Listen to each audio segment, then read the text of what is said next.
Good day and welcome to this Focus On segment with myself, Zanele Morrison. Now, today's episode is a follow-up to the SanlamAllianz B20 conversation, exploring organizations like SanlamAllianz's alignment to the strategy, their strategy, and the upcoming G20 summit, and subsequently the B20 strategies. In the previous episode, we spoke about the broader goals, but in this episode, we put the spotlight on the role of insurance to boost trade across the African continent. Joining me today is Heinie Werth, the Chief Executive Officer for Emerging Markets at SanlamAllianz. Thank you so much for making the time to be with us, Heinie. And I think let's begin at the beginning. You know, what is so important about this relationship and your decision to get into the conversations with B20 and G20? How does it align to the SanlamAllianz strategy? Thank you. Thanks for the opportunity. When SanlamAllianz was formed as a joint venture between the South African insurance giant Sanlam and the international company Allianz, the whole focus was on how do you promote economic growth on the African continent and how do you help it through insurance. Given that the focus of the B20 together with the G20 is sustainable growth, inclusive growth, we are well positioned as a leading insurer across the continent to help on those objectives. We are fully aligned. Now, your understanding of the continent and how it operates, you see there to be a direct link between the conversations being had at B20 and the need to elevate a number of things, insurance being one of them. How is insurance so critical to the thinking and the planning and the conversations that have taken place at B20? So there's different ways in which an insurer will contribute to economic development in the different countries where we operate. If you look at insurance on its own, people want to de-risk themselves for unforeseen events or for events that can impact them. Again, whether it's an individual, whether it's a business, whether it's a government, and that is the role we play. We help people to recover quickly from major incidents, which could impact their own ability to continue their operations. So let's break this down a little bit more. Insurance as a requirement for investor confidence, as an example. So as we look at B20 coming up with recommendations that have an impact for trade of goods and services in the country, how does insurance speak to giving comfort to investors that need to participate in the growth we seek for the future? Typically, investors are conservative. They want to de-risk the investment risk. So if you start a new infrastructure project or if you start a new agricultural, you build a new property, whatever, you want to be comfortable that you will be able to use that to generate the returns that you have envisaged. So we as an insurer basically give people that comfort to help to de-risk. If something happens, we will make them good. We will help them to get back into business soon again and to generate whatever they've envisaged from the investment. So insurance is a big contributor to investor confidence to take their money to different countries and to invest in projects or property or whatever. In terms of the trade, the moment people go across borders, people want to have comfort if something goes wrong logistically, if something happens on the payment side, that they are still protected. You can imagine if you are a company sitting in Nigeria and you want to export, for example, to Ghana, and you do not yet know the people you deal with, the country you deal with. You want that comfort that if you export to that country, you will be paid, you will be made good if something unforeseen happens. And that's really what we do. We help to give people comfort that when they trade, they can insure with us. If something goes wrong, we will make them good. And the same with investors. If you invest in a country, if something goes wrong on the financial side that we can help you with, insurance plays that role to make you good. What's your view and perspective on the risk or the appetite for risk management, especially by the emerging markets? Is there enough of a spotlight? Is B20 needing to perhaps elevate our level of understanding and therefore our level of risk management as an emerging market? I think B20, what's for me nice about it, it's hosted by South Africa, but South Africa was always clear that they want to promote the continent during this phase. So if you look at it from a outside perspective, emerging markets, and specifically in this case, Africa, people always see it as risky. They see there's a lot of uncertainties going along with it.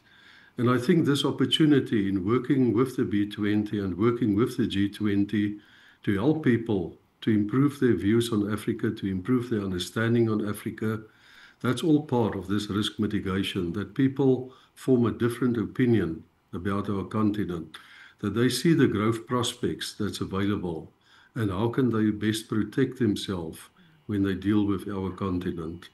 To what degree do you think trade, insurance, or the role of insurance is also being highlighted in the policies that are guiding the continent's future trade initiatives? It will be great for Africa if we can improve trade between countries, that we are less dependent on markets overseas, all of that. There's such big opportunities between African markets. There are such big demand for different products across the continent and to do business with one another. Again, through trade insurance, we help people to overcome their fears and their risks of doing business across countries. We really position it, you can do business between countries, but rather than being too scared, I mean, if you're a smaller business or a small, medium enterprise and you are faced with the first time, how do I export stuff to another country? How do I get finance to do that? The financier will want comfort, not only from the SME, but also that should something happen, that they will be paid. And that's where us as insurers come in. That is where we as SanlamAllianz can really play a big role to help people who want to do cross-border trade and who want to capitalize on this Africa free trade agreements that is being gradually rolled out. And what agility or flexibility do you believe you've needed to put into understanding the continent-wide? It's such different countries, such different ways of trading, such different language. Have you had to find much more agility and flexibility within your system to be able to speak the language of all the traders that you come across? Yeah, you're right. Africa is not one country. It's totally different between the East and the West, the North and the South.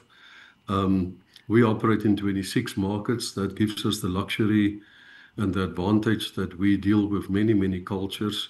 We deal with many across different languages, across different regulatory environments. In the end, our approach is very much, you have to adapt to the local environment. You can't come with an approach that works in other countries and think it must work the same. You have to use local skills, local knowledge, bring us through our international or multinational experience and blend it with the local understanding and knowledge, the way of doing, and combine that. You must listen to your clients, you must listen to your brokers. What is the requirement? And find a solution that can work. Don't go with a that things will work in a certain way. You have to be adaptable. Obviously, it must always still make business sense. But you cannot have one size fits all across Africa. That can't work. I wanted to know from your perspective, you managing and you're looking at the emerging markets, which countries do you see really understanding, adopting and growing in their ability to and make sure that their projects and their key initiatives have got adequate insurance coverage? I think if one look at so there's obviously a bit of a difference between life insurance and general insurance. General insurance typically are driven by larger organizations, by governments, by international players, and they understand the importance of insurance. So it's much, much more, let's call it, accepted. And when you do business, you protect your assets, you protect your income stream. It's just part of the way of doing. Obviously, rolling that to SMEs is already a bit more of a challenge. And that is, but it's also one of the opportunities in Africa. We need to find that solutions to help those businesses as well. When you look at life insurance, I always like to use the example in Ghana. 25 years ago, there wasn't really a funeral insurance market. It was very small. It took us years to vest it. And we always say, once you start to pay claims and people see the advantages of being insured, that is when insurance take off. So across the African continent, insurance penetration is very low. It's less than 1% compared to the world averages of 5-6%. And that's the opportunity. We have to continue to show to people the advantage of insurance. We have to continue to show to them that we do make good our promises and pay claims in difficult times to help people, to help businesses, to help governments. And through that, you really grow the whole cake across the African continent. Are you pretty excited about the role and the decision that you've made to be part of the B20 conversations? Because now exactly what we talked about today gets to be seen globally. Yes, it's all about, if you really look what the B20, G20 want to achieve, is sustainable growth, inclusive growth, so not just for the few privileged. And that's what we're also about. Insurance, you need to cover everybody. You need to find ways to enhance insurance across the continent, financial inclusion. We spent a lot of time and effort on financial literacy training. We work with regulators on regulations to improve insurance penetration, because in the end, it's not for us only about making money. In the end, it is about improving and giving people financial comfort across the continent. Hani, on that note, we've run out of time, but it was a great conversation. Thank you so much for your time. Hani Werth, the Chief Executive Officer for Emerging Markets at SanlamAllianz, leaning into, and I think closing off nicely, with inclusion as a key element of what SanlamAllianz is trying to achieve within the B20, G20 conversations. But to you, thank you so much for joining us. Do tune in again as we continue this discussion, unpacking the different focus areas, aligning corporate strategies with the B20 goals. Until next time, from me, Zanele Morrison, take care.